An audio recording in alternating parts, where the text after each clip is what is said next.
open and then move towards data, right? You have to select your file, and what you have to do is file, open, and data. Where is your file? We have the file in USB. Where is USB? Let's select the file. It is here, ठीक है? But now option here is not Excel, तो इसको हम Excel करेंगे. We need Excel file. आ गया? अच्छा, ये हमें Excel नहीं शो कर रहा है, हमारी फाइल शो कर रहा है. Let's save that particular file. ये वाला जो हमने सेव किया था. File. We have to save it in Excel format, not in ASP format. दोनों का format अलग है. लेकिन मैम इससे पहले हमें अरेंज करके रखना है फाइल. बिल्कुल. क्वेश्चंस के नेम चेंज कर देने हैं और जो वैल्यूज़ हैं न्यूमेरिक होनी चाहिए सारी. नेम क्यों? तो आपको नेम चेंज करना पड़ेगा वरना पूरा क्वेश्चन आ जाएगा वहाँ पे. जैसे PG1 PG2 PG3 वो करना पड़ेगा. राइट. अच्छा, open. I hope you got this. Custom templates कहाँ हैं आपके?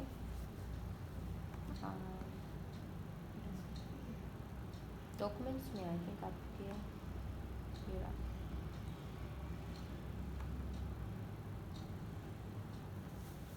नहीं आ रहा. एक्सेल वर्जन कुछ डिफरेंट है. Let me save it as file, save as, and let's save it.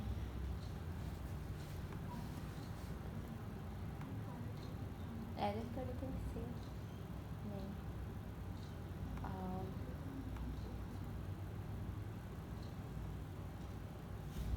इसमें कहीं से कि हमारे पास एक्सेल में आ जाए.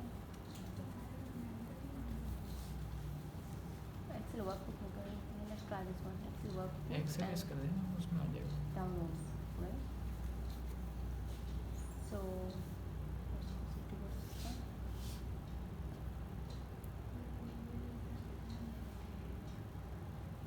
डाउनलोड्स में मैंने रखा था. ये रहा. ठीक है.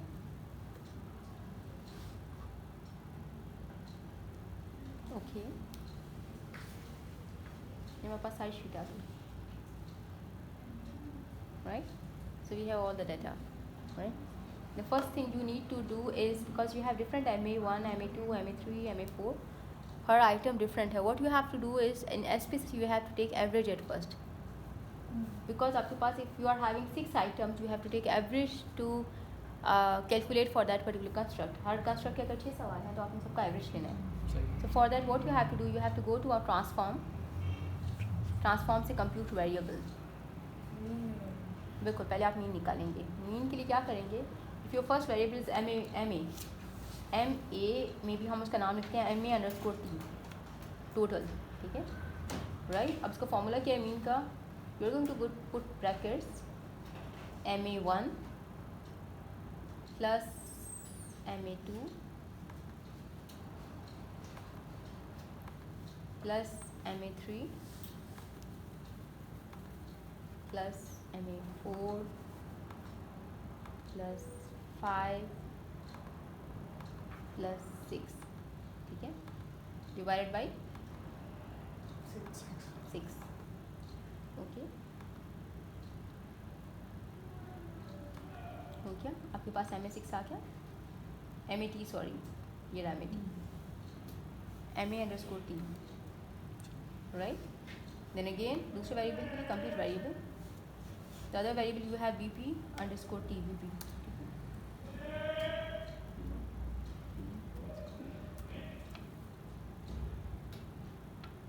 हम 3 का करेंगे एंड देन विल प्रोसीड. ठीक है, उतना टाइम नहीं है. So brackets BP1 plus this prestigious 2 BP2 plus 3. then you are going to divide by 3. Okay, we have BP_T. फिर दोबारा transform, compute variable. you have PV, perceived value, PV_T, right? backspace करें इसको. you have brackets perceived value 1 plus 2 plus 3. हम सिर्फ 3 क्या करें फिलहाल, ठीक है, फॉर द टाइम. ओके, आपके मॉडल में 3 नहीं है, ये याद रखिएगा. आपके मॉडल में 5-6 रिलेशन है, ठीक है. चलें, बिकॉज टाइम है. We got all these 3 main. एक आई वी डी वी दूसरा mediator. First go to analyse. सबसे पहले हमें whenever we are going to go for smart pairs we don't need normality values. हमें normality चेक करने की ज़रूरत नहीं है, because smart pairs is for unnormal data. जो डाटा नॉर्मली डिस्ट्रीब्यूटेड नहीं होता ना, उसके लिए स्मार्ट प्लेस है. यहाँ नॉर्मलिटी चेक करना ज़रूरी है. तो हमारे पास 2 रीजन हो सकते हैं कि हमारा डाटा नॉर्मली डिस्ट्रीब्यूटेड नहीं है, दूसरा ईज है. अगर आपने स्मार्ट प्लेस किया और नॉर्मली डिस्ट्रीब्यूटेड नहीं है तो फिर आप स्मार्ट प्लेस करें. लेकिन मेजर ये है कि अगर आपका मॉडल कॉम्प्लिकेटेड है ना with multiple mediators and IVs and DVs, smart place better option. अच्छा, analyse figure, descriptives, statistics and descriptives. This is going to check your normality, right. Analyse, descriptive, statistics and descriptives. Click over it. We have this sort of table. यहाँ variables लिखा हुआ है, right. You don't need items for that. आपको variables चाहिए. Variables आपने बनाए थे. Where are variables? ये इंडिविजुअली होगा उसका सबका अलग साथ साथ होगा,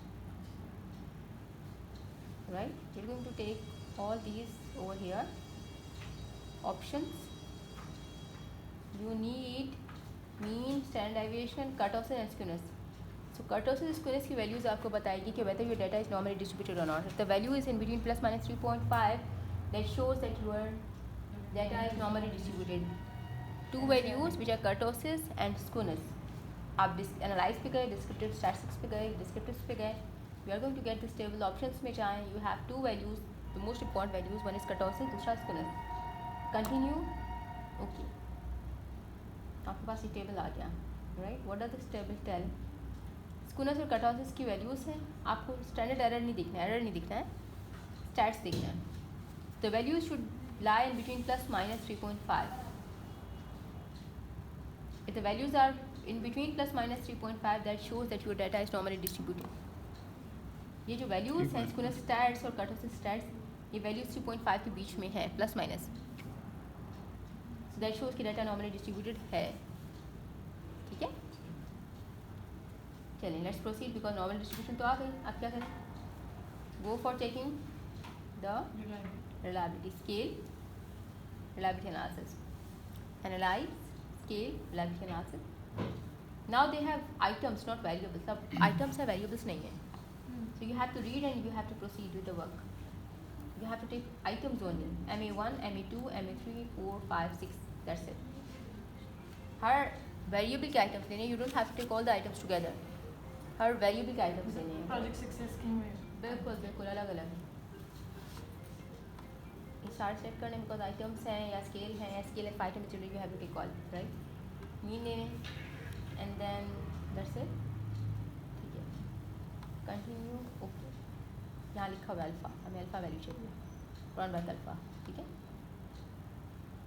सो नाउ रिलायबिलिटी स्टैट्स की वैल्यू ये आ गई. वन बाय अल्फ़ा की वैल्यू क्या है? 0.727. The value should be greater than 0.7. If the value is greater than 0.7, that shows कि आपका जो कंस्ट्रक्ट था MA का इज रिलायबल. अभी सिर्फ एक कंस्ट्रक्ट की बात होगी, ठीक है. Let's proceed towards another construct. Analyse, scale, reliability analysis. ऐसा भी हो सकता है कि हमारे डेटा में कोई ऐसा इशू हो कि हमें वेरिएबल चेंज ही करना पड़े. वेरिएबल नहीं चेंज करना पड़ेगा, डाटा चेंज करना पड़ेगा. वेरिएबल तो आपने लिटरेचर से प्रूफ किया ना. अगेन अल्फा की वैल्यू कैलकुलेट करें. सेकेंड वेरिएबल जो आपने लिया है the value is 0.814. It's again greater than 0.7. It's fine. Analyse, scale, reliability analysis. We have last one. बस एक और के ले लेंगे because I hope it's clear. Reliability is clear. चलें. Then is analyse and let's go for correlation, bivariate, variables. We have to take variables only. सिर्फ variables लेने हैं.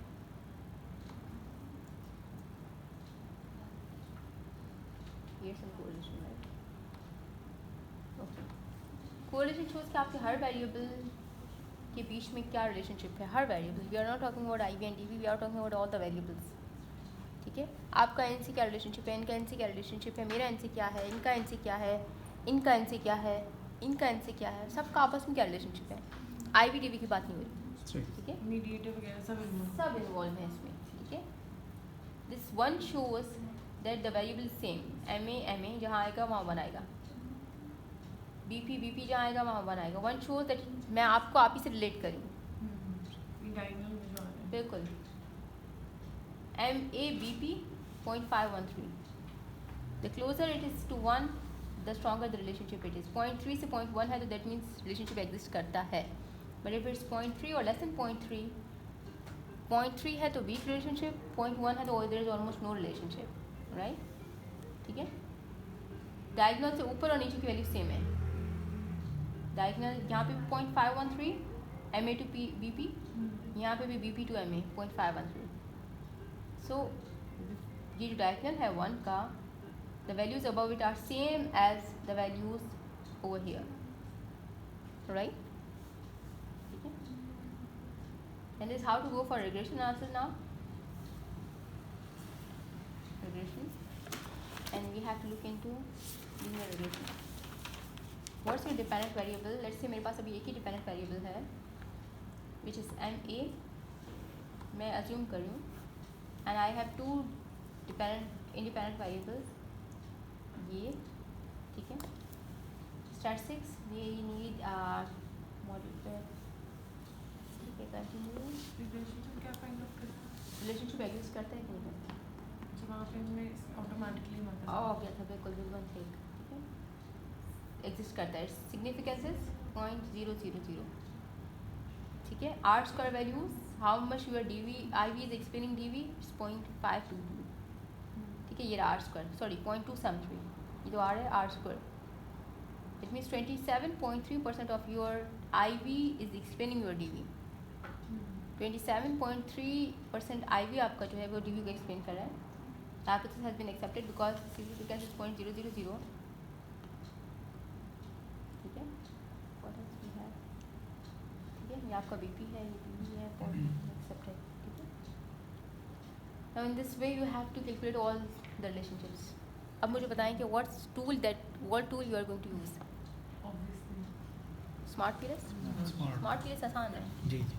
मतलब इसमें एक और इशू ये है कि नॉर्मेलिटी अगर नहीं आती then you have to make sure that your data is normally distributed.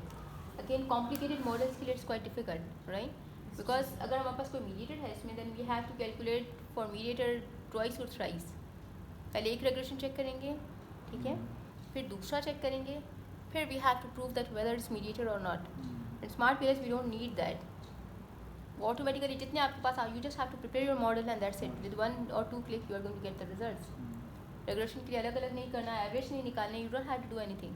Skewness के प्रोसेस में नहीं जरूरत नहीं, it's for non-normal data, right? ठीक है, चलो, that's it. अब मुझे